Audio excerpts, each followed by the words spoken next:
Bienvenue, âme endormie. Je suis votre conteur ce soir, ici pour vous guider vers un sommeil profond et paisible.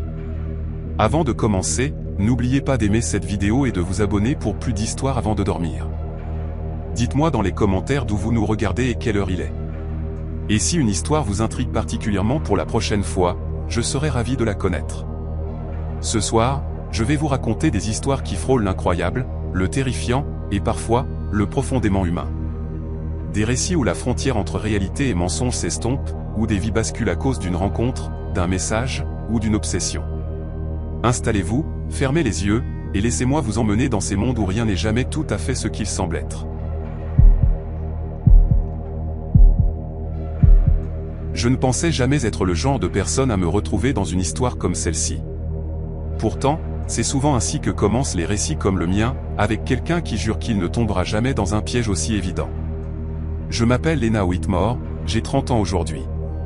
Je vis dans une petite ville à l'extérieur de Columbus, dans l'Ohio. Le genre d'endroit où tout le monde semble connaître le passé de chacun, et où les ragots voyagent plus vite que le courrier. Je travaille comme assistante de gestion dans un petit cabinet comptable. Ma vie, pour la plupart, est routinière, je vais au travail, je récupère ma fille à l'école, je prépare le dîner, je regarde Netflix, je dors, et je recommence. Mais cette histoire ne parle pas de ma vie normale. Elle parle de quelqu'un qui a décidé de s'immiscer dans ma vie et de la tordre jusqu'à ce que je ne me sente plus en sécurité, même en marchant dehors. J'ai fréquenté un garçon nommé Eric au lycée. C'était mon premier vrai petit ami, mon premier amour, honnêtement. Nous avions 17 ans, nous étions dramatiques et stupidement attachés l'un à l'autre.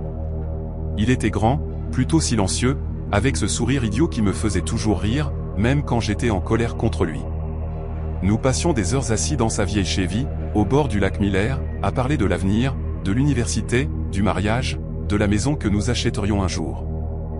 Il m'avait offert une bague de promesses en argent, un truc bon marché, probablement acheté au centre commercial, mais je la portais chaque jour comme si c'était le plus précieux des trésors.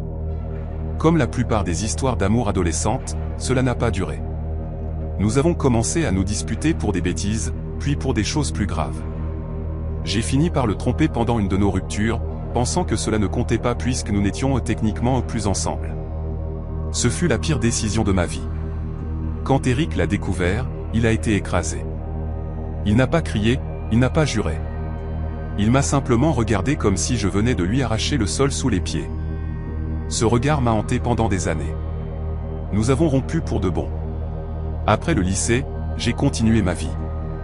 Je me suis marié avec quelqu'un d'autre quelques années plus tard, j'ai eu ma fille, et j'ai finalement divorcé quand j'ai réalisé que j'élevais 2 enfants, dont l'un était mon mari.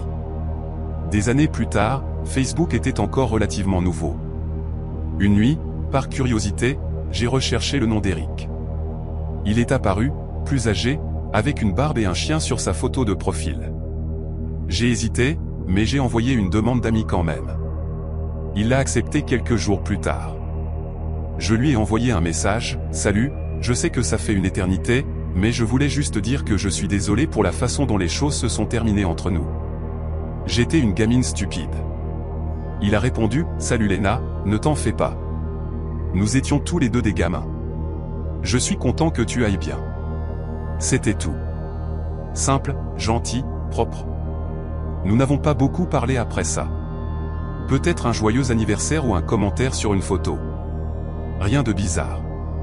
Puis, quelques années plus tard, j'ai vu sur sa page qu'il fréquentait quelqu'un, une femme nommée Alyssa. Cheveux blonds, sourire éclatant, toujours en train de poster des citations bibliques et des photos de couple avec des légendes comme mon âme sœur. J'étais sincèrement heureuse pour lui, jusqu'à ce qu'elle me contacte. C'était un soir tard, j'étais assise sur le canapé en scrollant sur mon téléphone, ma fille endormie à côté de moi, quand une notification est apparue. Alyssa, demande de message. Tu dois rester loin d'Eric. J'ai cligné des yeux.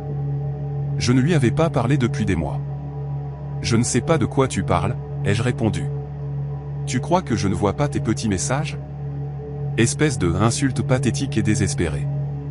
Il ne te veut pas. Il ne t'a jamais voulu. J'ai figé. Je pouvais sentir mon pouls dans mes oreilles. Cela n'avait même pas de sens. Je n'avais littéralement aucun contact avec lui. Je n'ai pas répondu. Je l'ai simplement bloquée et je suis allé me coucher en me disant qu'elle était juste jalouse ou insécure. Mais cela n'a pas arrêté là. En quelques semaines, j'ai commencé à recevoir des demandes d'amis aléatoires de noms que je ne reconnaissais pas. Des comptes qui semblaient faux, sans photo ou avec une seule image d'une fleur ou d'une plage. L'un d'eux, un profil nommé Sophie C, a commencé à commenter mes publications. Tu ne seras jamais aussi jolie qu'elle. Tu penses toujours à lui? Ta fille lui ressemble un peu trop, tu ne trouves pas? Cette dernière remarque m'a glacé le sang. J'ai bloqué le compte. Puis un autre est apparu, et un autre encore. Chacun disant quelque chose de plus personnel, de plus invasif, comme si quelqu'un me surveillait réellement. Quand j'ai changé mes paramètres Facebook, de nouveaux comptes sont apparus sur Instagram, puis sur Snapchat. Un m'a même envoyé un message depuis un numéro sur WhatsApp disant « Tu ne peux pas te cacher, Léna. Je sais qui tu es vraiment. » J'en ai parlé à mon frère Ben, qui a toujours été le rationnel de la famille. Il a dit « Ignore-la. Elle finira par se lasser. » J'ai voulu le croire. Cette année, après des années de célibat, j'ai finalement décidé de me remettre à la rencontre. J'ai téléchargé Hinge. La première semaine était gênante. La moitié des gars semblaient être des robots et l'autre moitié tenait des poissons dans leurs photos de profil. Puis il y a eu Caleb. Il n'était pas beau comme un mannequin, mais il avait ce visage gentil et authentique, avec un sourire tordu, des cheveux bruns courts et des chemises à carreaux. Sa bio disait « Mec de petite ville, adore les chiens, les balades nocturnes et la vieille musique country. » Nous avons commencé à discuter. Il a dit qu'il travaillait dans la logistique, qu'il restaurait un vieux camion, et que sa dernière relation s'était mal terminée parce que son ex l'avait trompé. Nous avions ça en commun. Il n'avait pas de réseaux sociaux. Il a dit qu'il avait tout supprimé il y a des années. Trop toxique, m'a-t-il dit. J'ai respecté ça. Nous parlions tous les jours, des messages le matin, des appels le soir. Il a dit qu'il avait un Android, donc FaceTime n'était pas une option. Je n'y ai pas trop pensé. Il m'envoyait parfois des messages vocaux, et ça sonnait définitivement comme un homme. Après quelques semaines, il m'a invité à sortir. Et si on se retrouvait samedi prochain? Il y a ce café en plein air en centre-ville. Ils ont le meilleur café. J'ai accepté. J'en ai même parlé à ma meilleure amie Rachel. Je sors enfin pour un vrai rendez-vous, ai-je dit en riant. S'il s'avère être un tueur en série, au moins je mourrai caféiné. Le jour est arrivé. C'était l'un de ces matins froids de mars, ciel gris, un peu de bruine. J'ai enfilé un manteau beige, un jean et mes bottes préférées. J'étais nerveuse, mais excitée. Le café n'était pas bondé. J'ai pris une table près de la fenêtre et je lui ai envoyé un message. Je suis là. Une minute plus tard, j'ai vu quelqu'un s'approcher, mais ce n'était pas un homme. C'était une femme. Elle avait les cheveux blonds jusqu'aux épaules, un long manteau noir, et ce sourire suffisant qui m'a tordu l'estomac. Elle est venue directement à ma table et s'est assise. « Salut, bébé », a-t-elle dit en souriant. Je l'ai regardée. « Désolé. Est-ce que je te connais ?»« Oh, tu me connais ?» a-t-elle dit doucement. « Je suis Mélissa. » Ma gorge s'est asséchée. Elle s'est penchée en arrière sur sa chaise, croisant les jambes avec désinvolture. « Tu croyais vraiment que Caleb était réel, n'est-ce pas ? Je n'ai même pas pu parler. »« Tu aurais dû voir tes messages, » a-t-elle dit, souriant plus largement. « Mon Dieu, tu es si facile à duper.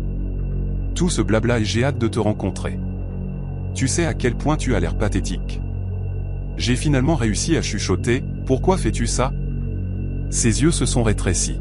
« Parce que tu ne peux pas jouer avec le cœur des gens et t'en aller comme si de rien n'était. » Puis ça a fait tilt. « Eric ? C'est à cause d'Eric ? » « Oh, ça a toujours été à cause d'Eric, » a-t-elle craché. « Il m'a tout raconté. Comment tu l'as trompé, comment tu l'as détruit. Je voulais voir ce qu'il t'a trouvé.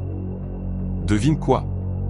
Je ne comprends toujours pas. » Ma poitrine s'est effondrée. J'ai essayé de me lever, mais elle s'est penchée en avant, la voix devenant basse. « Tu sais ce qui est drôle, » a-t-elle dit. « Ta fille ? Elle lui ressemble tellement. Les mêmes yeux. Qu'est-ce que tu viens de dire ? Je l'ai vue, a-t-elle chuchoté. Mignonne gosse. Dommage si quelqu'un se faisait de fausses idées et disait aux gens que son vrai papa a été gardé secret. Je me suis levé si vite que ma chaise a raclé le sol. Reste loin de moi et de ma gosse, ai-je dit, ma voix tremblant. Elle a souri, presque avec pitié. Tu ne peux pas m'arrêter. Je saurai toujours où tu es. J'ai attrapé mon sac et je suis sorti. Mes mains tremblaient si fort que j'ai à peine réussi à mettre la clé dans le contact. Je suis resté assise dans ma voiture, tremblante, respirant comme si j'avais couru un mile. Je suis allé directement à l'école de ma fille et j'ai dit au bureau qu'il pourrait y avoir quelqu'un essayant de se faire passer pour un membre de la famille. Ils ont ajouté une note à son dossier et m'ont fait vérifier chaque contact d'urgence. Puis j'ai appelé la police. Ils ont été compatissants, mais sans preuve concrète, sans message liant directement les comptes d'Alyssa à elle, il n'y avait pas grand-chose qu'ils pouvaient faire. À moins qu'elle ne fasse une menace physique ou n'apparaisse chez vous, nous ne pouvons pas ouvrir de dossier, a dit l'agent. Cela fait 2 mois. Depuis, rien. Pas d'appel, pas de faux profil, pas de messages bizarres. C'est calme. Trop calme. Mon frère dit qu'elle s'est peut-être lassée. Mais parfois, quand je sors les poubelles la nuit, je jure que je vois des phares, là-bas, au bout de la rue, moteur en marche, immobile. J'ai changé toutes mes serrures, acheté une caméra Ring, et prévenu mes amis de ne pas accepter de demandes d'amis aléatoires. J'ai même montré sa photo, leur ai dit d'appeler la police s'ils la voyaient près de chez moi. Mais la pire partie, ce n'est pas la peur, c'est la paranoïa. Chaque fois que mon téléphone vibre, je me demande si c'est elle. Chaque profil qui regarde mon histoire me fait sursauter. C'est comme si elle m'avait pris quelque chose que je ne peux pas récupérer. La paix de l'esprit. Je me souviens encore de cette nuit humide où tout a basculé. Le genre de soirée d'été collante où tout semble plus lourd, même les mauvaises décisions. J'avais 25 ans à l'époque, je vivais dans une petite ville à l'extérieur de Columbus, dans l'Ohio. Je venais d'emménager dans un nouvel appartement après une rupture qui m'avait broyé et recraché. Je ne cherchais pas l'amour. En fait, je ne cherchais même rien de réel. J'étais seul, je buvais trop, et Tinder semblait une distraction facile. Une façon de flirter, de tuer le temps, peut-être de rencontrer quelqu'un qui me ferait oublier mes soucis pour une nuit. C'est comme ça que ça a commencé. C'était un vendredi vers 21h, j'avais déjà bu 3 bières et je scrollais sur les profils depuis mon canapé.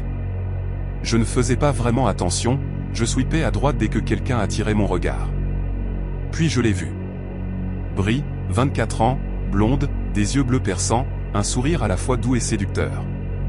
Ses photos semblaient sorties d'une publicité estivale pour la mode. Short en jean, café à la main, tache de rousseur sur le nez. Et d'une manière ou d'une autre, elle a matché avec moi. J'ai ri toute seule en secouant la tête. Ouais, c'est ça. Elle est probablement un bot. Puis, moins de 30 secondes plus tard, mon téléphone a vibré. Brie, salut, tu as l'air normal, toi. Lol. C'est rare ici. J'ai souri. Eh bien, merci. Je prends ça comme un compliment. J'ai répondu. En quelques minutes, nous discutions comme si nous nous connaissions depuis toujours. Elle a dit qu'elle vivait à environ 15 minutes de chez moi, qu'elle travaillait à temps partiel dans un salon de coiffure, et qu'elle s'ennuyait à mourir ce soir-là. La conversation était fluide, un peu flirteuse, un peu drôle. J'ai demandé si elle voulait prendre un verre, et elle a répondu presque instantanément, Brie, peut-être. J'aime bien ce bar près du lac. Tu connais Edgewater Park? Edgewater était calme, un peu isolé, surtout utilisé par les locaux pendant la journée. La nuit, il faisait noir rapidement, avec seulement quelques réverbères près du sentier. J'ai hésité un peu. Ce coin n'est pas un peu mort après la tombée de la nuit. J'ai tapé. Brie, oui, c'est pour ça que j'aime ça, lol. C'est paisible. Ne t'inquiète pas, je ne mords pas. C'était assez joueur pour que ma méfiance s'estompe. La bière a aidé aussi. J'ai dit que j'y serais vers 22h15. Elle a dit qu'elle apporterait des boissons et que nous pourrions juste traîner près de l'eau. Au moment où j'ai pris ma douche, enfilé un sweat, et attrapé mes clés, il était un peu plus de 22h. Le trajet était silencieux, presque aucun trafic, juste ce vide étrange des routes de petite ville tard dans la nuit. Je continuais à jeter des coups d'œil à mon téléphone, attendant qu'elle m'envoie un message de confirmation. Rien encore. Quand je me suis garé sur le parking, il n'y avait que 2 autres voitures. Le lac était immobile, la lumière de la lune à peine reflétée à la surface. J'ai garé près de l'aire de pique-nique, coupé le moteur, et je suis resté assise là pendant une seconde. L'air était épais, le genre qui fait transpirer la nuque. Puis mon téléphone a vibré. Bri, salut, je suis là. Je descends vers le quai. Viens me trouver. Aucune photo de profil dans le fil de discussion, juste un numéro ordinaire, mais ce n'était pas bizarre, n'est-ce pas? Elle n'avait probablement pas de photo attachée. J'ai répondu. J'arrive. En sortant de la voiture, j'ai remarqué quelque chose d'étrange. Il n'y avait aucune empreinte de pas sur le sentier de gravier devant moi. Aucun bruit de mouvement, juste le bruissement des arbres. Bri, j'ai appelé, ma voix basse. Rien. Quelques instants plus tard, j'ai entendu quelque chose. Le cliquetis métallique de la rambarde du quai, comme si quelqu'un l'effleurait. J'ai suivi le son lentement, le gravier crissant sous mes chaussures. À mi-chemin du sentier, j'ai senti mon téléphone vibrer à nouveau. Bri, je te vois. Tu es encore plus mignonne en vrai. Viens au bout du quai. J'ai arrêté de marcher. Mon estomac s'est noué. Comment pouvait-elle me voir? Le quai était à peine visible depuis l'endroit où je me trouvais. La seule lumière venait d'un réverbère cassé qui clignotait toutes les quelques secondes. Où es-tu? J'ai tapé. Aucune réponse. J'ai allumé ma lampe torche, balayant le chemin et les bancs. Vide. Mon cœur a commencé à battre plus fort. Cette sensation instinctive que quelque chose n'allait pas. Puis, faiblement, un rire. Un rire de femme venant du bord de l'eau. Ce n'était pas joyeux. Ça sonnait forcé. Bri. J'ai appelé à nouveau. Ça va? Aucune réponse, juste le clapotis de l'eau contre les rochers. Je me suis retourné, prête à retourner à la voiture. C'est alors que je l'ai entendu. Le son de quelqu'un qui chuchotait. Je ne pouvais pas distinguer les mots, mais c'était proche. Trop proche. Qui est là? J'ai dit, me retournant avec ma lampe torche. Pendant une fraction de seconde, j'ai vu un mouvement. Une ombre qui se cachait derrière le bâtiment des toilettes près du parking. Mon cœur a commencé à battre dans mes oreilles. Puis mon téléphone a vibré à nouveau. Bri, ne pars pas encore. J'ai une surprise pour toi. J'ai fixé le message, ma main tremblante. Non, j'ai murmuré sous mon souffle. Non, pas question, j'ai commencé à marcher rapidement vers ma voiture, mais avant que je ne puisse l'atteindre, j'ai vu quelque chose bouger derrière elle. La silhouette d'une personne. Et j'ai crié. Aucune réponse. Ils se sont juste baissés hors de vue. L'adrénaline a surgi en moi. J'ai tâtonné pour mes clés, déverrouillé la porte, et je suis monté à l'intérieur, verrouillant les portes. Mes mains tremblaient alors que je démarrais la voiture. Mes phares ont balayé le parking. Et c'est alors que je les ai vus. 2 silhouettes, debout près des arbres, nous observant. Ils ne bougeaient pas, se contentant de rester là. Le plus grand avait quelque chose dans sa main.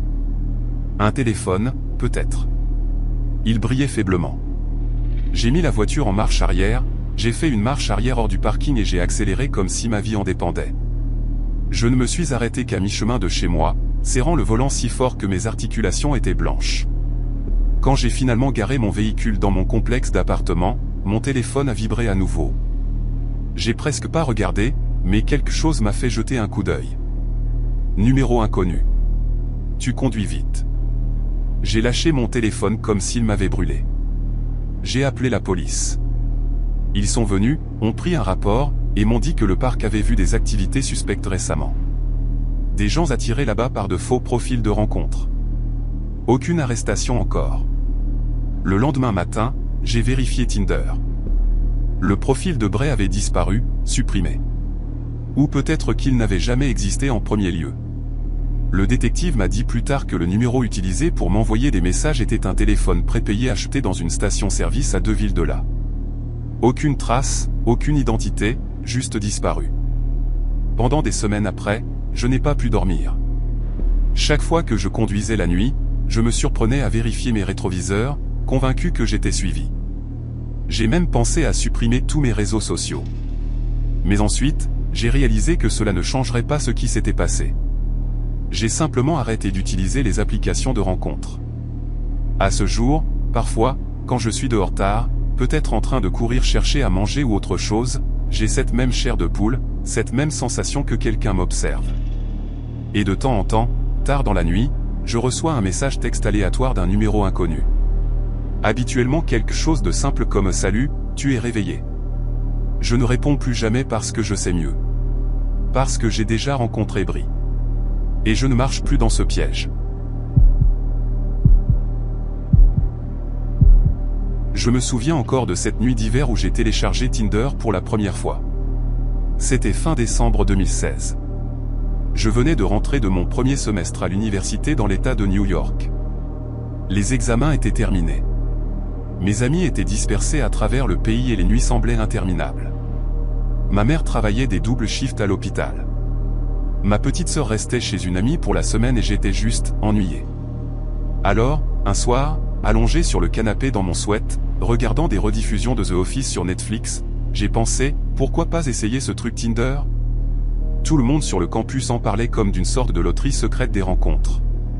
J'ai téléchargé l'appli, je me suis connecté avec Facebook, et j'ai commencé à configurer mon profil. J'ai parcouru mes vieux albums photos, choisissant quelques images où je ne paraissais pas complètement perdu. Une photo d'un voyage au lac, une de moi et mon pote à un match de hockey, une à une fête où j'avais l'air à moitié confiante. J'ai tapé une bio paresseuse, 1,61 m. J'adore les road trips, le café glacé et les chiens qui ne mordent pas. Actuellement en train de survivre à l'université. J'ai regardé ça 1 minute, j'ai haussé les épaules et j'ai cliqué sur enregistrer. Puis est venu le moment de swiper. Au début, c'était étrangement addictif, comme une machine à sous de visage. Je swipais à droite juste pour voir qui matchait, à moitié en m'attendant à ce qu'il ne se passe rien. Après 15 minutes, mon pouce me faisait mal et ma confiance en moi s'effritait. Pas un seul match. J'étais sur le point de supprimer l'appli quand j'ai eu une notification. Félicitations, vous avez un nouveau match. Elle s'appelait Kayla. Elle était magnifique. Cheveux bruns, taches de rousseur, fossettes, et un sourire chaleureux qui ne semblait pas trop posé. Son profil disait qu'elle avait 20 ans, étudiait le marketing dans une université à environ 1 heure de chez moi. Sa bio était courte, en train d'essayer de survivre aux vacances d'hiver, soirée cinéma, tout ça. J'ai pris une inspiration et j'ai tapé « Salut, comment se passent tes vacances d'hiver ?» Quelques secondes plus tard, « Salut toi. C'est mortellement ennuyeux. Et toi ?» Cette réponse rapide m'a fait faire un petit flip dans le ventre. Moi aussi. Juste moi et Netflix qui pensons à commander des plats chinois que je vais regretter plus tard. Ah. Relatable. Tu es mignonne, au fait. Ça m'a prise au dépourvu. Merci. Toi non plus tu n'es pas mal. Elle a envoyé un autre message presque immédiatement. Tu veux traîner ce soir ? Je fais littéralement rien. J'ai éclaté de rire. Si facile ? Tinder est censé être plus difficile que ça. Ah, peut-être. Qu'est-ce que tu fais là, maintenant ? Juste en train de regarder Elf. Tu peux venir si tu veux. Je te promets que je ne mords pas. Le message était accompagné d'un clin d'œil. J'ai hésité. Je ne connaissais pas vraiment cette fille, mais elle semblait assez normale. 4 photos, légende naturelle, réponse rapide et amicale. Tu es sûr ? Ouais. J'habite près de Fairview Park. Je t'enverrai l'adresse. Elle me l'a envoyé tout de suite. C'était à environ 13 km de chez moi, un quartier résidentiel plus ancien que je connaissais vaguement. J'ai fixé l'adresse pendant 1 minute, puis j'ai pensé, pourquoi pas ? J'ai changé de sweat, attrapé mes clés, et je lui ai envoyé un message. Je pars maintenant. Tu veux que j'apporte des snacks ? Non, viens juste comme tu es. La porte d'entrée est bruyante, alors viens par derrière. Cette phrase m'a donné une petite pause. Pourtant, je me suis dit de ne pas trop y penser. Peut-être que ses parents dormaient ou quelque chose comme ça. J'ai dit à ma mère par message que je rencontrais une vieille amie du lycée. Elle n'a pas posé de questions. Quand je me suis garé devant l'adresse, la rue était étrangement calme. La neige était entassée des 2 côtés, et le réverbère le plus proche clignotait comme s'il était sur le point de rendre l'âme. La maison elle-même était petite, plutôt mignonne avec sa peinture jaune qui s'écaillait au coin. Mais une chose m'a frappé. 2 voitures dans l'allée. Bizarre, j'ai pensé. Elle n'avait pas mentionné que quelqu'un d'autre était à la maison. J'ai garé ma voiture sur le trottoir et j'ai envoyé un message, « Salut, je suis là. » Elle a répondu quelques secondes plus tard. « Cool. Viens par derrière. » La maison n'avait pas de clôture, alors j'ai marché le long du côté, croquant dans la fine glace sur le trottoir. Il y avait une seule fenêtre à mi-chemin, ses stores à moitié ouverts. En passant devant, j'ai perçu un mouvement. Quelqu'un regardait définitivement dehors. Puis les stores se sont refermés brusquement. Mon estomac s'est noué. J'ai envoyé un autre message. « C'était toi à la fenêtre ? Lol. » Aucune réponse. J'ai fait quelques pas de plus vers l'arrière où une faible lumière de Porsche bourdonnait au-dessus d'une porte coulissante en verre. Les rideaux à l'intérieur étaient tirés, mais je pouvais voir la faible lumière d'un écran de télévision scintiller. J'ai envoyé un autre message. « Je suis à la porte de derrière. Tu es là. » Cette fois, elle a répondu presque immédiatement. « Entre. » J'ai fixé ce message pendant une longue seconde. Quelque chose en moi disait le non. J'ai décidé de l'appeler à la place, juste pour entendre sa voix avant d'entrer. Quand j'ai appuyé sur appeler, l'écran de mon téléphone a clignoté. Message texte maintenant, appel audio. Mon cœur a coulé. Message texte maintenant n'était pas un numéro de téléphone normal. C'était une application gratuite que les gens utilisaient pour cacher leur vrai numéro. J'ai figé, puis je l'ai entendu. Le faible bourdonnement d'une sonnerie venant de juste derrière la porte vitrée. Pas de quelque part dans la maison. De là, comme si quelqu'un se tenait à quelques centimètres de la porte. J'ai plissé les yeux et c'est alors que je l'ai vu. La lueur d'un écran de téléphone pressé contre le verre. Quelqu'un le tenait. Je n'ai pas pu respirer pendant une seconde. J'ai reculé lentement, faisant attention à ne pas faire de bruit. Puis, dès que j'ai tourné le coin de la maison, j'ai couru. À toute vitesse. L'air froid me transperçait les poumons. Mes chaussures glissaient sur le trottoir glacé, mais je ne me suis pas arrêté avant d'avoir atteint ma voiture. Je suis monté, j'ai verrouillé les portes, et j'ai démarré en trombord de ce quartier. Quand je suis rentré chez moi, mes mains tremblaient.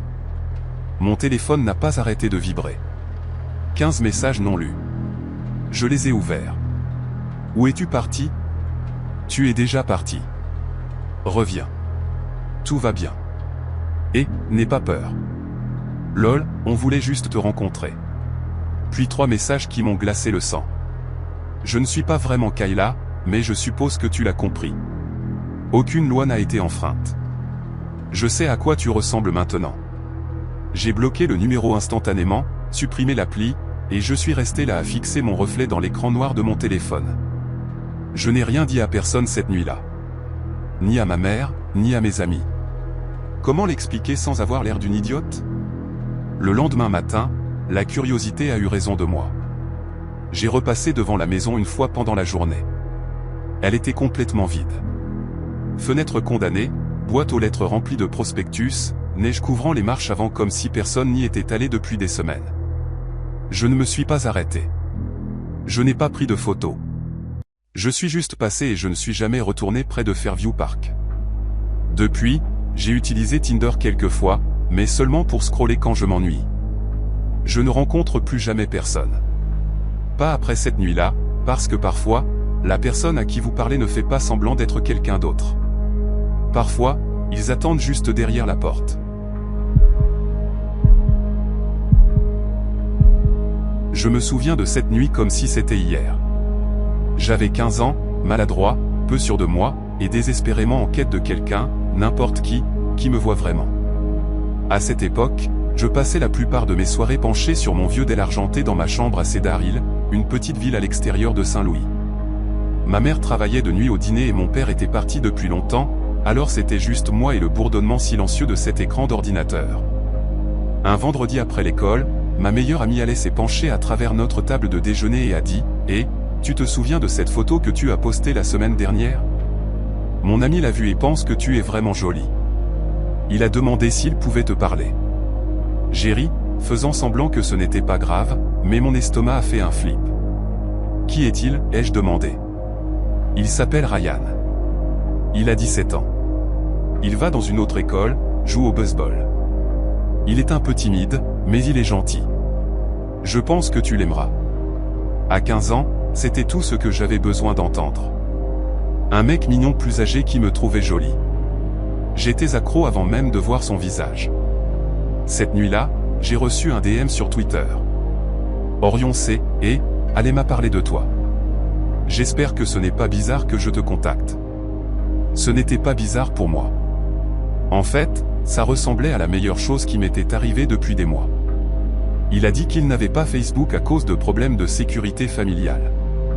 Quelque chose à propos de son père travaillant dans l'application de la loi à l'époque. Cela semblait presque mystérieux. Je n'ai pas posé de questions. Au cours des semaines suivantes, nous avons parlé tous les jours de l'école, de la musique, de TikTok stupide, de la façon dont nous détestions tous les deux les maths. Il a dit qu'il avait 5 frères et sœurs, tous instruits à la maison, et que son grand frère parlait à une autre amie de Haley, Lena. C'est devenu une sorte de toile étrange. Moi, Haley, Lena, et ses soi-disant frères d'une autre partie du Missouri. Nous n'avons jamais vraiment précisé. Il n'a jamais envoyé de nouvelles photos, juste quelques anciennes qui semblaient avoir été prises avec un iPhone 4. Flou, peut-être volé. Mais à l'époque, je ne savais pas quoi chercher. Un soir, alors que Haley et moi traînions dans sa chambre, allongé sur son tapis entouré de canettes de coke et de Cheetos, il m'a envoyé un message vocal. C'est lui, ai-je dit, souriant, mon cœur battant alors que j'appuyais sur lecture. Une voix de garçon est sortie. Douce, profonde, un peu nerveuse. Et, c'est Ryan. Je voulais juste te dire bonne nuit. Haley a souri. Il est clairement accro à toi. J'ai dû réécouter ce message vocal 5 fois cette nuit-là. Je l'ai même mis comme sonnerie pendant un moment. Quelques semaines plus tard, les choses sont devenues étranges. Haley et moi marchions en ville avec Lena quand mon téléphone a vibré. Ryan, je te vois. Je me suis arrêté au milieu du trottoir. Quoi, ai-je murmuré. Il vient de dire qu'il nous voit. Lena a regardé autour d'elle, à moitié plaisantant. Il est là. Nous avons regardé partout, de l'autre côté de la rue, derrière les voitures, à travers les vitrines du café. Personne ne semblait familier. Ryan, hoodie bleu, jean déchiré. Tu es mignonne aujourd'hui. J'ai figé. Je portais un hoodie bleu. Haley, il sait ce que je porte. Elle a froncé les sourcils, à moitié riante. Peut-être qu'il devine. Mais il a aussi décrit la veste de Lena. Veste en velours côtelé gris avec bordure en fourrure.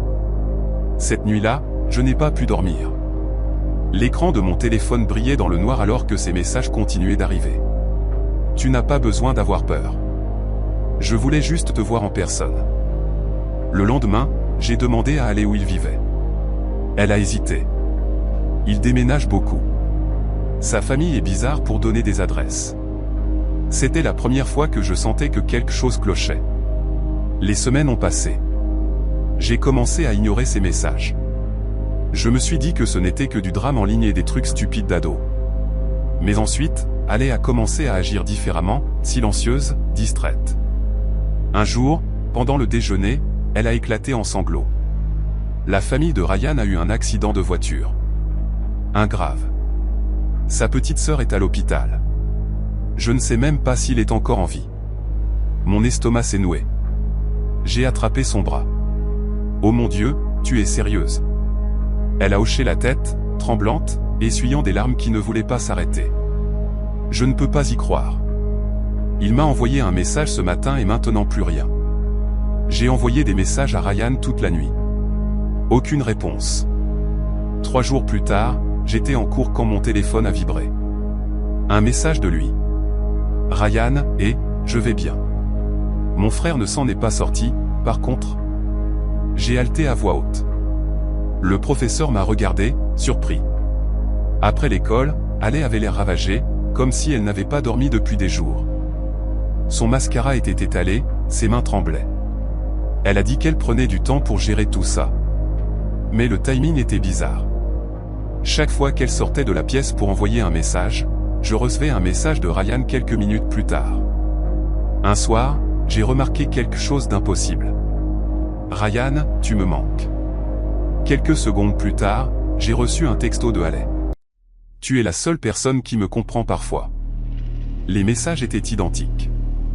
La réalisation m'a frappé comme une voiture. Ale. Ale était Ryan. Je suis restée assise sur mon lit, fixant mon téléphone, tremblante. J'ai fait défiler tout en arrière, les messages, les notes vocales, les photos, les histoires sur sa famille. J'ai cherché un des extraits vocaux sur YouTube et je l'ai trouvé mot pour mot dans une vlog d'un gars au hasard en 2011. Je me suis senti malade. Le lendemain matin à l'école, je n'ai même pas pu la regarder. Mes amis et moi avons comparé nos notes. Le petit ami de Lena, l'un des frères de Ryan, avait dit exactement les mêmes choses à Lena que Ryan m'avait dites. Les mêmes fautes d'orthographe, la même façon d'écrire, les mêmes histoires sur leurs parents travaillant dans la sécurité. C'était tout allait. Nous ne l'avons pas confronté. J'aurais aimé que nous l'ayons fait, mais à 15 ans, nous ne savions pas comment. Nous nous sommes juste éloignés. Elle a arrêté de traîner après ça. Quelques mois plus tard, sa famille a déménagé. Les années ont passé.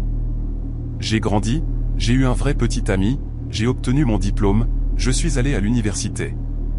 Mais parfois, tard dans la nuit, quand mon téléphone vibre de manière inattendue, j'ai encore ce flash froid de terreur. Cette même boule dans l'estomac que j'ai ressentie quand ce message est arrivé pour la première fois. Je te vois. Parce que je ne saurais jamais pourquoi elle l'a fait. Était-ce la jalousie, la solitude, ou quelque chose de plus sombre? Un besoin de contrôler, d'être quelqu'un d'autre pendant un moment. Ale ne faisait pas semblant d'être un garçon. Elle a construit un monde entier, une famille, une tragédie. Et elle nous a tous trompés. Même maintenant, presque une décennie plus tard, je vois encore son visage parfois. Quand je croise quelqu'un aux cheveux bruns longs ou avec ce même rire nerveux, et je me demande si elle pense parfois à ce qu'elle a fait, ou si quelque part, elle fait encore semblant d'être quelqu'un de nouveau. Je n'aurais jamais pensé qu'une simple demande d'amis sur Facebook pourrait bouleverser ma vie pendant des années. Tout a commencé un jeudi soir, début octobre, juste après mon retour du travail. Je travaillais de longues heures dans une imprimerie à Spokane, dans l'État de Washington. Des journées de 12 heures. L'odeur de l'encre et du plastique fondu partout. Mon corps me faisait mal. Mes mains étaient toujours tachées de noir. Je me souviens avoir posé mon sac près du canapé, enlevé mes chaussures, et m'être effondré avec un burrito surgelé et une bière froide. J'ai ouvert Facebook sur mon téléphone juste pour déconnecter. C'est alors que j'ai vu le message. Salut, tu ne me connais pas, mais je pense que quelqu'un se fait passer pour toi depuis longtemps. Au début, j'ai cru que c'était du spam. J'ai failli le supprimer. Mais la façon dont c'était formulé, ça n'avait pas ce ton bizarre de scam. Le nom de l'expéditrice était Jessica Reed. Son profil avait l'air normal. Pas un faux normal, mais un normal authentique. Tu sais, le genre de femme qui poste des photos de chiens et des mèmes sans effort. Par curiosité, j'ai cliqué. Désolé si c'est bizarre, disait son message suivant. Mais j'ai parlé à quelqu'un qui utilisait tes photos depuis 2 ans. On était pratiquement en couple en ligne. Je viens seulement de le découvrir. Mon estomac s'est noué. Attends, ai-je tapé en réponse. Que veux-tu dire par utiliser mes photos? 1 minute plus tard, elle a répondu avec un lien. Je l'ai ouvert. C'était un profil Facebook, avec mon nom, mes photos, même mon écriture dans la légende d'un croquis que j'avais fait des années auparavant. Mais ce n'était pas moi. Les légendes étaient différentes. Le ton semblait décalé, comme si un étranger portait ma peau et essayait de sonner comme moi. Même la photo de ma mère était là, de son ancien poste d'anniversaire, sauf qu'elle était taguée comme Mama G et il y avait de faux commentaires d'utilisateurs prétendant être mes amis. J'ai senti un vertige. Putain, ai-je murmuré à voix haute. Jessica m'a appelé ce soir-là. J'ai hésité avant de décrocher. Sa voix tremblait comme si elle n'avait pas dormi depuis des jours. Je ne sais même pas comment commencer, a-t-elle dit. Je me sens si stupide. Je pensais être amoureuse. Elle m'a expliqué comment elle m'avait rencontré dans un groupe de rencontres pour artistes. Tu étais charmant, introverti, tu envoyais de longs messages sur la solitude, la peinture et les couchers de soleil de petite ville. Tu parlais aussi au téléphone. Cette dernière partie m'a touché. Tu parlais au téléphone avec elle, ai-je demandé. Oui, a dit Jessica, sa respiration tremblante. C'est pour ça que je n'ai jamais soupçonné. Mais ta voix était plus aiguë, plus féminine. Elle m'a dit que la fausse moi, Lynn, avait construit une vie complète. Elle avait grandi à Spokane, travaillait comme artiste freelance, parlait même du même atelier d'impression où je travaillais réellement. Elle avait puisé des morceaux de ma vie réelle dans des années de publication et les avait tissés dans sa propre histoire. Jessica a commencé à énumérer des détails. Elle connaissait le nom de ta sœur, le nom de ton chat. Elle savait même que ton père était parti quand tu étais petit. J'ai figé. Je n'avais jamais posté à propos de mon père. C'était quelque chose que seules les personnes qui m'avaient connu en grandissant savaient. Attends, ai-je dit doucement. Tu as dit qu'elle s'appelait Lynn ? Oui. Pourquoi ? Il n'y avait qu'une seule Lynn que j'avais jamais connue. Lynn Porter. Nous étions allés au lycée ensemble. C'était une fille silencieuse, aux cheveux teints en rouge, toujours un carnet de croquis serré contre sa poitrine, le genre de personne qui disparaissait pendant la pause déjeuner pour s'asseoir près des gradins. Nous avions eu un cours d'art ensemble, peut-être parlé 2 fois. Je me souvenais qu'elle m'avait dit un jour qu'elle aimait une de mes peintures. Je l'avais complètement oublié jusqu'à maintenant. Au cours des jours suivants, Jessica et moi sommes tombés dans un terrier de lapins. Elle m'a envoyé des captures d'écran, des messages, des notes vocales, des photos. Chaque image que Lynn avait envoyée était volée de mes anciens albums Facebook. Certaines dataient de plusieurs années, à l'époque où j'étais encore mince et pâle et où je n'avais pas encore perdu foi en tout. J'ai dit à Jessica de m'envoyer le numéro que Lynn avait utilisé. Quand je l'ai tapé dans Google, mon cœur a coulé. Il remontait à une adresse de maison ici même à Spokane, l'ancienne rue de Lynn. Cette nuit-là, je n'ai pas pu dormir. Chaque craquement dans mon appartement me faisait penser qu'elle était dehors, à m'observer. Je continuais à vérifier la fenêtre, à allumer la lumière du porche. Vers 2 heures du matin, j'ai reçu une notification Facebook. Le faux profil avait posté quelque chose de nouveau. C'était une photo de moi, une que je n'avais jamais vue. J'étais assise dans ma voiture, garée devant l'épicerie du coin. Même veste, même porte-clés. La légende disait, tu ne peux pas te cacher de tout ce que tu as créé. J'ai lâché mon téléphone. Je n'avais pas posté cette photo. En fait, je ne savais même pas qu'elle existait. Quelqu'un l'avait prise cette semaine-là. J'ai signalé le profil. En moins d'1 jour, il avait disparu. Mais cela n'a pas arrêté la paranoïa. Jessica a aussi arrêté de répondre après ça. J'ai essayé de lui envoyer des messages, de l'appeler, rien. Son profil est devenu sombre. Les semaines ont passé. Puis, un soir, je suis rentré du travail et j'ai trouvé une enveloppe scotchée à la porte de mon appartement. Pas d'adresse, pas de timbre. À l'intérieur, il y avait une photo en noir et blanc. Une grange à moitié effondrée, entourée de brouillard. Au dos, d'une écriture tremblante, tu as toujours dit que tu aimais celle-ci. Je n'avais jamais dit ça à personne. Mais cette photo, je l'avais vue. C'était une image de l'ancienne page DeviantArt de Lynn des années auparavant. J'ai appelé la police. Ils ont dit qu'il n'y avait pas grand-chose qu'ils pouvaient faire à moins que j'aie une preuve de harcèlement. J'ai déménagé dans un autre appartement en moins d'1 mois. La vie a continué. J'ai essayé d'oublier. J'ai supprimé la plupart de mes réseaux sociaux. J'ai obtenu un nouveau numéro de téléphone. Les choses se sont calmées à nouveau. Puis, presque 2 ans plus tard, j'ai reçu un autre message. Cette fois sur Instagram, d'un utilisateur nommé Argest Jessica. Salut, disait-il. Désolé d'avoir disparu. J'avais besoin de m'éloigner, mais je pense qu'elle a trouvé quelqu'un d'autre. Elle utilise à nouveau tes photos. Regarde ça. En pièce jointe, il y avait une capture d'écran d'un profil sur une appli de rencontre. Mon visage à nouveau, cette fois sous le nom d'Ellie. Les mêmes photos, les mêmes légendes. J'ai eu la nausée. J'ai essayé de rire avec un humour noir. Je me fais des amis partout, on dirait. J'ai répondu. Jessica n'a pas répondu.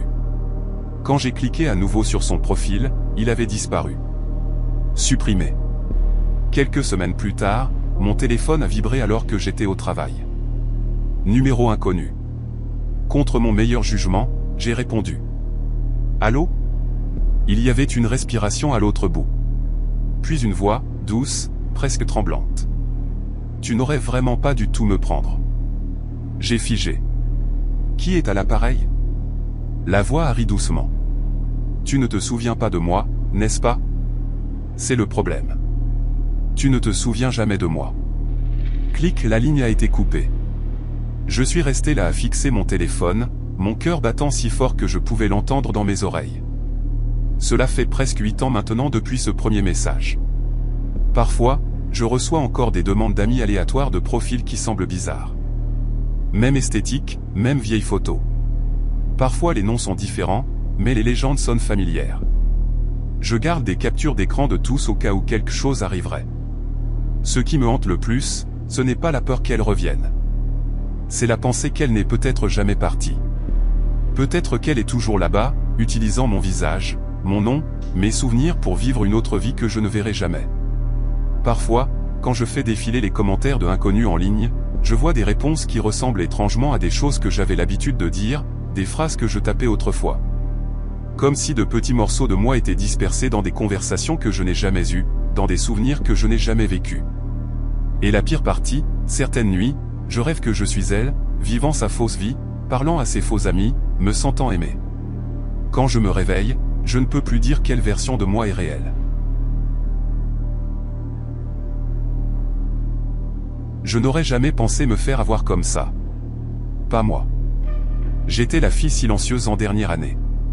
Celle qui s'asseyait au fond du cours d'anglais, toujours en train de gribouiller dans mon carnet, comptant les jours jusqu'à ce que je puisse quitter ma ville ennuyeuse du Michigan derrière moi.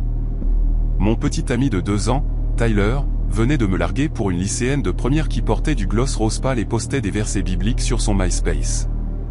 Alors oui, j'étais brisé, amer, et désespérément en quête de quelqu'un qui me comprenne.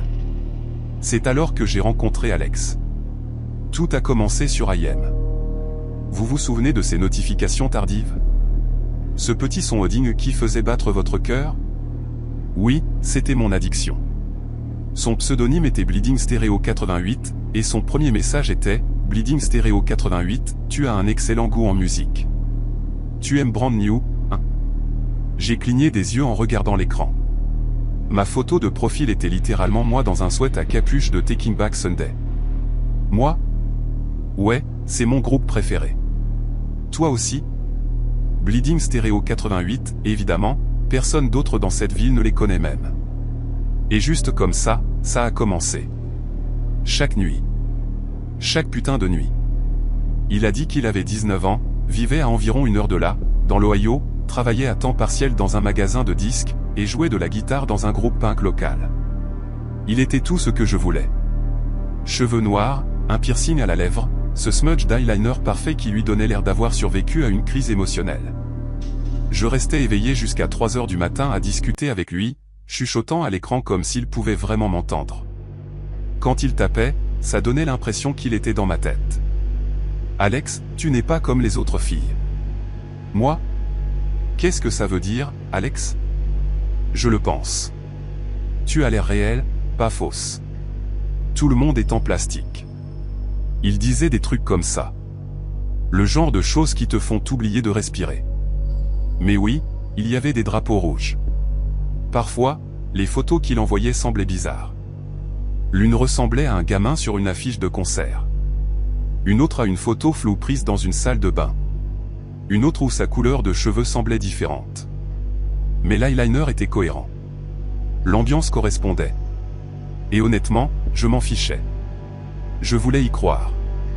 Nous n'avons jamais parlé au téléphone.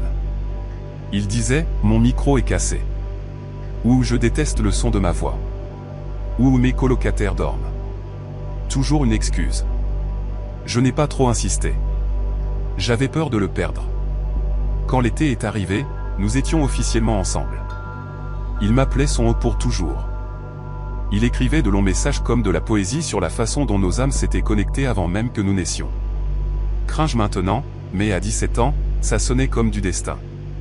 Quand j'ai reçu ma lettre d'acceptation dans une petite université de l'Illinois, Alex a pété un câble. Alex, tu me quittes? Moi, ce n'est pas comme ça. C'est juste l'école, Alex. Donc tu vas rencontrer un mec de fraternité et m'oublier. Cool. C'était notre première vraie dispute. Il m'a appelé 37 fois ce jour-là. 37, mais il s'est excusé. Il l'a toujours fait. Alex, je suis désolé. Je t'aime tellement que ça me fait mal. J'ai peur de te perdre. Et j'ai avalé ça. Chaque mot. Quand j'ai emménagé dans ma résidence universitaire, les choses semblaient différentes. Ma colocataire Jordan était un cauchemar. Une de ces filles obsédées par les règles, pas de chaussures au-delà de cette ligne. Elle avait même fait une liste imprimée des limites de la chambre. Elle me fusillait du regard si je toussais après minuit. Alors quand le semestre d'hiver est arrivé et que le bureau du logement m'a proposé un transfert, j'ai sauté sur l'occasion. Nouvelle chambre, nouvelle colocataire, nouveau départ. Ma nouvelle colocataire s'appelait Tessa. Elle venait du Massachusetts. Nouvelle transférée. Enthousiaste d'une manière bizarre et surexcitée. Elle est arrivée avec sa mère, les bras chargés de décorations assorties, et m'a serré dans ses bras comme si nous étions des sœurs de longue date. Nous allons être meilleures amies. Je le sens, a-t-elle dit. J'ai ri, mais elle le pensait. Chaque mot. La première semaine, elle me suivait partout. Salle à manger, bibliothèque, même chez Target. J'ai pensé qu'elle était juste nerveuse, qu'elle essayait de s'intégrer. Elle posait beaucoup de questions. Alors, quel genre de mec tu aimes? Tu parles encore à quelqu'un de chez toi? Tu as déjà rencontré quelqu'un en ligne? Cette dernière question m'a tordu l'estomac. Ouais, je l'ai fait, avant. Ça ne s'est pas bien terminé. Elle a souri comme si elle savait déjà. Qu'est-ce qui s'est passé? Il n'était pas celui que je pensais. Elle a souri, comme si elle savait déjà. Le week-end suivant, mes amis et moi traînions dans le quad quand Tessa est apparue de nulle part. Elle a lancé ses clés de dortoir vers moi et a dit « Amuse-toi bien avec tes amis de merde ». Puis elle est partie en trombe. Nous nous sommes juste regardés en nous demandant « Qu'est-ce que c'était que ça ?» Cette nuit-là, je ne suis pas retourné au dortoir. J'ai dormi dans la chambre de mon ami Jem. Quand je suis revenu le lendemain matin, Tessa était assise sur son lit, chantonnant comme si rien ne s'était passé. « Salut », a-t-elle dit comme si elle n'avait pas perdu la tête 12 heures plus tôt. « Tu vas bien ?» ai-je demandé. « Totalement. » Pourquoi? Je voulais courir, mais quelque chose en moi est resté. Peut-être la curiosité, peut-être la peur. Cette semaine-là, elle a agi normalement à nouveau, d'une manière effrayante. Elle m'aidait avec mon linge, m'apportait du café, me demandait comment se passaient mes cours. J'ai pensé que c'était peut-être le stress. Puis, ce vendredi-là, nous sommes sortis ensemble, à une fête de campus près de la maison de la fraternité de soccer. Musique à fond, corps en mouvement, des étudiants partout. J'ai commencé à danser avec un gars. Grand, blond, encore à moitié en tenue de soccer. Tessa était de l'autre côté de la pièce, nous regardant, son visage illisible. Quand les choses ont commencé à s'échauffer avec le gars du soccer, j'ai dit à Tessa « je vais rentrer avec lui. Tu es ok ?» Elle m'a fait un sourire bizarre et serré. « Ouais, amuse-toi bien. » Ce furent les dernières paroles normales qu'elle m'a jamais adressées. Quand je suis revenu dans notre dortoir vers 2 heures du matin, la porte était entr'ouverte. Mon estomac est tombé. À l'intérieur, la chambre ressemblait à un champ de bataille. Vêtements déchirés, affiches arrachées, mon ordinateur portable par terre, l'écran fissuré. Tessa était assise sur mon lit, respirant lourdement, son avant-bras saignant. « Tessa » ai-je hurlé. « Qu'est-ce qui s'est passé, bordel ?» Elle m'a regardé, les yeux vitreux et sauvages. « Tu m'as menti » a-t-elle chuchoté. « De quoi tu parles ? Tu as dit que tu m'aimais. » J'ai figé. « Quoi ? Tu as dit que tu m'aimais. Tu as juste oublié qui j'étais. » J'ai couru. J'ai attrapé mon téléphone et j'ai filé dans le couloir, frappant à la porte de l'assistante de résidence. La sécurité est arrivée. Ils ont dû la maîtriser. Elle criait mon nom encore et encore alors qu'ils l'emmenaient. Le lendemain matin, l'assistante de résidence m'a appelé dans son bureau. 2 personnes plus âgées étaient là, les parents de Tessa. Sa mère pleurait. Son père avait l'air de ne pas avoir dormi depuis des semaines. Ils m'ont tout raconté. Tessa n'était pas nouvelle à l'école. Elle était en thérapie depuis un moment. Elle avait créé de faux profils pendant des années, surtout pour tester les connexions. Elle avait été Alex. Elle avait utilisé mes photos, mes publications. Elle connaissait mes mots de passe parce que je les lui avais donnés. Elle avait postulé à mon université, m'avait demandé spécifiquement comme colocataire en utilisant mon email, puis avait effacé les preuves. Ses parents se sont excusés, ont dit qu'ils la retiraient et que je pouvais garder tout ce qu'elle avait apporté, meubles, literie, même le putain de Keurig. Je n'ai pas dit grand-chose. Je suis juste resté là, froide partout, réalisant que j'avais parlé à elle, à Alex, tout ce temps. Chaque je t'aime, chaque tu es différente, chaque confession tard dans la nuit. C'était tout elle. Les semaines suivantes, le campus s'est calmé. Les gens chuchotaient, bien sûr, la fille avec la colocataire catfish. L'histoire de la psychopathe. J'ai essayé de rire, mais parfois je me réveillais au milieu de la nuit et j'étais sûr d'entendre le son de ce message IM. Digne. J'ai supprimé tous les anciens comptes, de nouveaux mots de passe, un nouveau numéro. Mais même maintenant, des années plus tard, si quelqu'un me message de nulle part et dit « Tu n'es pas comme les autres filles », je sens mon estomac se nouer. Parce que j'ai déjà entendu cette phrase avant, et ça ne se termine jamais bien. Je me souviens du craquement précis du balançoire du Porsche la nuit où tout ce qui semblait stable dans ma vie a commencé à vaciller. Ce son, lent, en bois, fatigué, avait été la bande-son de cet été. Le même balançoire sur lequel je m'asseyais quand je faisais semblant d'aller bien. J'avais 19 ans, fauché, et je portais le t-shirt de quelqu'un d'autre parce que la machine à laver chez ma mère avait mystérieusement avalé le dernier des 100 que je possédais. À cette époque, ma vie pouvait se résumer en 2 phrases. Je voulais partir et j'étais prêt à croire n'importe quoi qui promettait une échappatoire. Mon nom est Riley Harper. J'ai grandi dans un creux en Virginie occidentale. Un endroit où les collines respirent et où vos voisins connaissent vos affaires avant vous. Les gens ici disent viol comme si c'était de la ponctuation et jurent par 2 choses, les repas partagés à l'église et le fait de savoir changer un pneu à minuit. Être gay dans notre petite vallée n'était pas un secret, c'était plutôt un malentendu épidémique.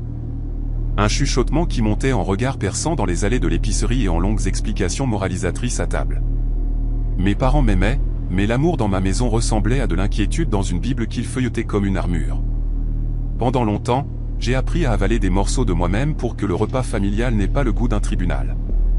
Alors oui, quand Internet s'est ouvert et a plié le monde dans ma paume, j'ai plongé comme quelqu'un montant dans un train en partance. Mon espace était la carte néon lumineuse pour sortir de la ville. J'ai façonné mon profil comme une prière. Photos mélancoliques, une playlist lourde en piano et en bruit, un top 8 qui se lisait comme une litanie de sentiments. Si mon quartier ne me permettait pas d'être entier, alors le cyberespace le ferait sûrement. Je me le disais. Je le disais assez souvent à mon cœur silencieux pour y croire. Tout a commencé avec une photo et un nom d'utilisateur, Lucas Knive. Il avait une allure tranchante dans chaque photo. Veste noire, skyline de la ville, des yeux qui semblaient avoir déjà entendu trop de confessions. Il a dit qu'il vivait à Baltimore. Il a dit qu'il aimait la pluie sur les toits et les vieux vinyles. Il a dit dans un message qui ressemblait à une corde jetée à travers un ravin, « Où es-tu, gamin ? Tu as l'air de quelqu'un qui pourrait avoir besoin de quelqu'un qui comprend l'obscurité. » Nous avons parlé pendant des heures la première nuit. Nous avons échangé de la musique et des confessions, le genre que l'on ne fait qu'aux écrans parce que les écrans ne jugent pas. Il a dit qu'il jouait de la guitare dans un groupe qui s'écrasait d'un bar à l'autre. Qu'il avait 23 ans et une mâchoire pleine de problèmes et un appartement qui sentait faiblement l'encens et les oignons frits. Je lui ai dit que j'étais Riley, d'une petite ville, et que j'avais en fait joué du corps français une fois, non pas pour impressionner, mais parce que c'était honnête, stupide et d'une manière ou d'une autre vulnérable. Quand une personne en ligne dit la bonne chose au bon moment, cela peut ressembler à un sauvetage. Lucas est devenu ma radio la nuit. J'ai pressé mon front contre le verre frais de mon téléphone et j'ai laissé sa voix déverser de la chaleur dans le creux de ma poitrine. Il m'appelait Grial, ce qui sonnait faux et intime en même temps. Quand il a dit « J'aimerais te voir », j'ai cru qu'il le pouvait. J'ai cru en cette douleur si fort que j'ai cartographié des vols hors de ma prison de petite ville et économisé chaque dollar de côté. Il y a une sorte de foi qui s'infiltre en vous quand vous avez pratiqué la solitude pendant si longtemps. La foi en des inconnus, en des avatars, dans la promesse scintillante d'un visage qui dit « Oui, tu appartiens ». Il m'a présenté à des amis, un cercle serré de photos et de surnoms, Jay, qui postait des vidéos de skate. Kiran, toujours avec une canette de bière, et un rire facile nommé Tess. il y avait des messages qui ressemblaient à des chats de groupe, des blagues internes, des références à un hangout dans un endroit appelé la Lanterne Rouge. Cela ressemblait à être ajouté à une table où le rire était le plat principal. Tess, bruyante, flirteuse, protectrice, a commencé à me messager séparément. Elle m'a dit que Lucas avait parfois un tempérament, mais qu'il était bon là où ça comptait. Elle m'a appelé bébé la première semaine et m'a envoyé des playlists et des photos d'un café où elle jurait que le café changerait ma vie. Il y avait des fissures, mais je les appelais des bizarreries. Lucas pouvait disparaître pendant des jours. Il pouvait rester silencieux pendant des heures, puis revenir avec des messages qui se lisaient comme des rapports de guerre. Désolé, mec. La nuit a été lourde. Ma mère est malade. Il avait l'habitude de faire allusion à une vie chaotique, puis de m'offrir les parties propres. Appel de minuit, chanson qu'il avait écrite, une promesse que quand il aurait sa vie en ordre, il viendrait me chercher. Comment aurais-je pu argumenter contre un rêve qui me faisait respirer? Puis est venu Zach, ou du moins c'est ce que je pensais. Zach, le pianiste à la voix douce qui jouait comme la pluie. Zach, un nom que Lucas tapait dans nos chats de nuit avec une distance affectueuse. Zach, dont les morceaux de piano que Lucas m'envoyait en MP3 de mauvaise qualité me faisaient frissonner de la manière la plus tendre. Zach était doux, patient, et le contrepoids émotionnel aux bords abrupts de Lucas. Les messages de Zach étaient de la poésie, attentionnée, apologétique. Il écrivait « Il est plus facile d'être gentil avec les cicatrices de quelqu'un d'autre que de faire face aux siennes. » Je suis tombée amoureuse de Zach, non pas parce que le nom suggérait un visage particulier, mais parce que la musique faisait quelque chose à mes côtes. Je pouvais entendre les doigts sur l'ivoire d'une manière qui faisait transpirer ma paume. Je restais éveillé et j'imaginais ses mains pressant les touches, imaginant les ombres de ses mains se penchant vers les notes. Mon cœur a fait un stupide salto arrière. Bientôt, je jonglais avec deux affections. La flamme chaotique de Lucas et la lueur douce et constante de Zach. Je me suis convaincu que cette duplication était normale, que l'amour pouvait exister sous plusieurs formes, que l'Internet était un cirque d'affections qui se chevauchaient. 1 an plus tard, le fantasme était devenu une routine. Nous échangions des messages chaque jour. J'ai essayé de rendre visite 2 fois. Une fois il n'a pas pu venir, une fois il était hors de la ville, chaque nom résonnait comme une porte qui claque. Mais il y avait aussi une amie insider qui était devenue ma bouée de sauvetage. Tess. C'était elle que j'appelais quand l'obscurité tournait trop fort. Elle m'envoyait une note vocale qui me faisait sourire comme une idiote et continuer à avancer. Nous étions de jeunes adultes imprudents dans un écosystème d'intimité construite. Et j'étais apparemment aussi crédule que l'enfer. La première fissure violente est survenue quand Lucas est passé de jaloux à obsessionnel. Il allait bien quand Zach et moi parlions. Il avait dit que ça allait. Mais une nuit de janvier, après une dispute ivre qu'il avait décrite dans une série d'injures, il m'a dit qu'il avait emmené Zach quelque part. Tess m'a appelé, sa voix effilochée, les mots dévalant. Ri, il a disparu. Lucas l'a pris. Elle l'a dit comme si elle s'attendait à ce que je raccroche et le trouve. Mon estomac a fait une longue glissade malade. J'ai paniqué. J'ai contacté les gens du cercle. Des noms que j'avais appris à considérer comme des briques dans un mur. Kiran. Chaz a juré qu'il trouverait Zach. Ils l'ont traité de vie sans serrage. Ils ont dit que Lucas avait un tempérament quand l'alcool frappait. J'ai eu l'impression de ne plus pouvoir respirer. Quand Chaz a dit qu'ils avaient récupéré Zach, qu'il avait été secoué mais pas brisé, j'ai pleuré si fort que j'ai eu l'impression que quelqu'un sculptait le chagrin dans ma poitrine. Le schéma est devenu rituel. Lucas se perdait dans des spirales de jalousie, des trahisons imaginaires, des hypothétiques violentes, puis il était contrit, suppliant, le genre d'excuse qui se faufilait dans le pardon. Il se peignait comme une tempête qui trouvait refuge dans ma patience. Après la 3e ou 4e fois, ma tête aurait dû se dégager. Au lieu de cela, chaque épisode violent m'a enfoncé plus profondément dans la boue. Il y avait une logique d'accro en cela. Les quasi-accidents, les excuses, le soulagement, la répétition. Au fil des mois, Tess est devenue plus proche que les autres. Elle m'a parlé de sa vie, une sœur partie à New York, une mère qui travaillait 2 emplois, et m'a dit qu'elle croyait en moi. Elle m'a envoyé des photos, cheveux courts, cigarette entre 2 doigts, un rire qui plissait les coins de ses yeux. Elle me faisait sentir comme si j'étais ancré à quelque chose de réel.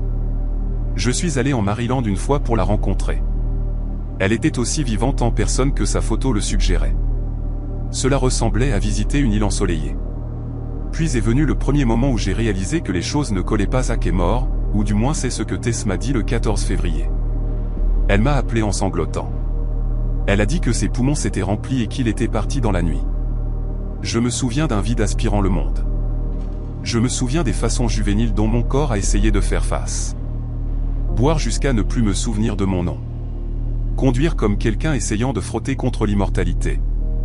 J'ai écrasé une voiture, je me suis fait arrêter, et je me suis réveillé avec un creux qui avait le goût de sucre brûlé. Les gens dans notre ville murmuraient à propos de ce gamin, Riley, qui était passé aux infos. J'ai presque blâmé Zach pour avoir fait de ma vie un titre. Autour de la Saint-Patrick, Tess m'a appelé avec quelque chose de sauvage. Zach est vivant. Elle a dit qu'il avait dû disparaître parce que c'était plus sûr ainsi. Que Jacob, un nom que je n'avais jamais entendu auparavant, avait été une menace. Ma tête a tourné au-delà du bord du monde. En l'espace d'une semaine, j'avais effectué une exorcisation privée, jetant le chagrin de ma poitrine, puis le ramassant et caressant ses cicatrices comme une idiote. Ce n'est que plus tard que j'ai trouvé le schéma, les sites, les comptes, l'interminable toile de profil qui, empilés les uns sur les autres, épelait quelque chose de monstrueux. Tess avait été au centre de tout cela. Ces photos étaient partout, réutilisées, recadrées, réemballées sous des noms masculins et féminins. J'avais le sourire de Tessa et un visage filtré avec une barbe. Lucas avait les yeux de Tessa dans des photos dramatiques en noir et blanc. Les enregistrements de piano de Zach, c'étaient les siens. Elle jouait du piano. Elle avait la voix que Lucas avait utilisée lors des appels téléphoniques. Les mains qui pouvaient presser les touches avec cette même tendresse qui faisait autrefois mal à ma poitrine. Je me souviens du moment où la clarté m'a frappé comme de l'eau froide. J'étais assise dans la cuisine de ma mère, le bourdonnement du frigo sous-tendant mon rythme cardiaque, et j'ai fait défiler page après page de comptes qui remontaient tous à une seule adresse email. Cela ne calculait pas. J'ai appelé Tess. Elle a ri. Le rire était mince, animal, puis impitoyablement, elle l'a admis. C'était une blague au début, a-t-elle dit, sa voix claire et petite. Tu étais amusante à jouer. Tu étais stupide, Riley. C'est devenu bizarre. Elle a dit qu'elle n'avait voulu que s'amuser avec un harceleur de la manière dont les enfants se vengent. Mais ensuite, elle était devenue autre chose, une marionnettiste délirante de son propre article. Elle a dit qu'elle avait créé des personnages menaçants et doux et les avait superposés comme des vêtements. Chaque personnage conçu pour accumuler de l'attention, pour être le genre d'énigme que quelqu'un voudrait résoudre. Elle a dit qu'elle n'avait pas voulu me faire du mal. Elle a dit qu'elle m'aimait de la seule manière qu'elle avait apprise. En me créant une tapisserie de la vie de quelqu'un et en me convainquant d'y grimper. Il y a une psychose à se faire manipuler par quelqu'un en qui on avait confiance. Imaginez votre vie comme un spectacle de marionnettes. Et découvrir que la ficelle était autour de votre propre cou. J'avais envie de crier. J'avais envie d'écraser le téléphone contre le carrelage. Mais ce qui se cachait derrière la rage était quelque chose de plus froid. La trahison mêlée à l'humiliation et une profondeur de violation que je n'avais pas cru possible. Cette personne, Tess, avait inventé des enlèvements, mis en scène des menaces, impliqué des personnes dangereuses comme Shaun, qui était venu un jour chez moi avec un pistolet parce que Tess pensait que ce serait hilarant ou expérimental, ou les deux. Elle avait orchestré une agression, avait essentiellement payé un homme pour venir chez moi et menacer ma famille, et elle avait été la seule personne à payer quelqu'un pour faire ça. Elle a admis que l'argent avait disparu de mon compte ce Noël-là. Elle a ri de Shaun, a craché son nom comme une cigarette. Elle m'a dit qu'elle avait fait des chansons, les avait enregistrées elle-même, avait fait lire des lignes par un ami avec une voix masculine quand elle voulait sonner comme un homme. Elle avait créé le gang qui protégeait Zach. Elle avait créé le leader, Chaz. Elle avait fait une mythologie à partir du chagrin d'un solitaire et me l'avait servi lentement. L'élaboré tour de mensonges s'est effondré en un tas de découpages de papier et les paillettes qu'elle y avait collées. Je n'ai pas porté plainte au début. Comment poursuivre quelqu'un pour être un sociopathe absolu avec une imagination? Comment prouver que les personnes que vous pensiez réelles n'étaient que des fantaisies cousues ensemble sur un écran? La police était compatissante mais perplexe. Ils ont dit qu'il y avait une limite à l'action légale quand le mal était psychologique et consigné surtout dans des explications et des journaux de chat tardifs. C'était exaspérant. Le monde avait inventé une nouvelle cruauté et notre système judiciaire gardait les mains liées. Après la révélation, Tess a déménagé. Elle a quitté le Maryland pendant un moment et j'ai fait semblant que l'air sentait l'espoir. J'ai fait l'erreur de penser que son absence arrangerait tout. Je suis retourné à l'école, j'ai travaillé, j'ai essayé d'arracher l'histoire de moi comme si c'était un tatouage. Je voulais être invisible pour la toile qu'elle avait tissée. J'ai supprimé des comptes, renforcé mes paramètres de confidentialité, et serré ma sœur comme si elle était une coupe de lumière chaude. Mais le problème avec quelqu'un qui a passé des années à apprendre à être tout le monde, c'est que l'apprentissage de l'art d'avoir plusieurs visages apporte une adaptabilité terrible. 5 ans plus tard, j'ai croisé Tess dans une station-service en bordure de ville. Le genre de rencontre qui pourrait être écrite comme le destin dans un film où les fins s'emboîtent dans des cadres nets. Elle avait les cheveux plus courts, un sweat à capuche, et le même sourire rusé, comme si elle avait attendu ce moment pour actionner un interrupteur. J'ai senti l'ancien animal dans ma poitrine retrouver son chemin. L'envie de déchirer, de punir, de ne plus jamais la laisser respirer. Nous avons parlé. J'ai dit que c'était fini, mais ma voix m'a trahi. Je voulais des réponses, pas une confession. Elle s'est assise en tailleur sur le trottoir dans cette posture de fin de nuit et m'a raconté une histoire différente de celle qu'elle avait offerte au début. Cette fois, elle a prétendu avoir ressenti quelque chose pour moi au fil des ans, une affection tordue, peut-être réelle, qu'elle ne pouvait pas analyser. Elle voulait me montrer ce qu'elle avait fait, révéler chaque secret et me donner une conclusion. J'avais envie de claquer la porte au nez, mais je voulais aussi la forme de ce qui était vrai. Nous nous sommes rencontrés. Elle était prudente, rusée dans ses excuses. Elle parlait comme quelqu'un présentant un projet. J'ai construit un monde, a-t-elle dit. Et tu y es entré. Elle glissait parfois des phrases comme « je suis désolé ». Mais elles sonnaient répétées, comme des lignes à moitié significatives et surtout destinées à me garder immobile. À la fin, j'ai appris plus que la mécanique, les emails, les fausses IP, les voix empruntées. J'ai appris pourquoi elle m'avait choisi. Tu es doux, a-t-elle dit simplement, comme si c'était une évidence. Tu restais avec les autres. J'étais ennuyeux. Tu as allumé mon cerveau stupide et solitaire. Je voulais voir jusqu'où je pouvais aller. Elle a déménagé à 30 minutes de là et a commencé à apparaître dans des endroits de petites villes que je fréquentais. Coïncidence, disait-elle. Destin, plaisantait-elle. Parfois, les lignes entre le passé et le présent se brouillaient en une sorte de surveillance continue. De temps en temps, quelqu'un me parlait d'un nouveau blog où un musicien nommé Zek avait posté un morceau de piano avec ma cadence préférée bizarre. Ou un gars dans une ville voisine était lié à un compte social avec le sourire de Tess. C'était comme si elle avait appris que plus le travail était mauvais, plus l'état final de tourment était satisfaisant. Elle n'avait pas arrêté. Elle avait évolué. Le pire jour est venu 1 an après notre rencontre accidentelle. Je rentrais du dîner à pied quand la voiture de Tess s'est garée lentement à côté de moi. Elle a baissé la vitre et a tendu une main tenant un CD, un vrai CD. Pour toi, a-t-elle dit, comme une offrande ou une menace, peut-être les deux. J'avais envie de me retourner et de courir. Au lieu de cela, je l'ai pris stupidement parce que peut-être je voulais entendre la vérité. Je suis rentré chez moi, je l'ai mis dans mon vieux stéréo, et j'ai écouté. La piste était une boucle de confession tapée à la machine et une mélodie de piano que je n'avais jamais entendue auparavant. À mi-chemin, un message vocal, en falsetto, des passages rouges tremblants qui cartographiaient des scènes entières de ma vie, le craquement du balançoire du Porsche, les 5000 $ volés, le cliquetis du pistolet dans la cour, les noms de mes parents. Elle avait enregistré les détails de mon traumatisme et les avait polis en une pièce sonore, un artefact de consommation. Cette nuit-là, quelqu'un a essayé de s'introduire chez moi. Ce n'était pas une invasion de domicile évidente et dramatique. C'était le petit sabotage de quelqu'un qui voulait faire un point. Ma porte arrière avait été forcée juste assez pour laisser passer l'air. Le loquet était tordu, comme si une main l'avait tourné et décidé de ne pas finir.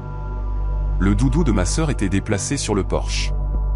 Un morceau déchiré d'un magazine, était posé sur la table de la cuisine avec l'inscription « Continue à chercher ». J'ai appelé la police en tremblant et ils ont pris ma déposition et assigné une patrouille à passer plus souvent. Quand je leur ai dit que je soupçonnais Tess, ils ne se sont pas moqués. Ils m'ont prise au sérieux cette fois. Peut-être parce que j'avais des preuves de l'argent volé, des menaces et des journaux.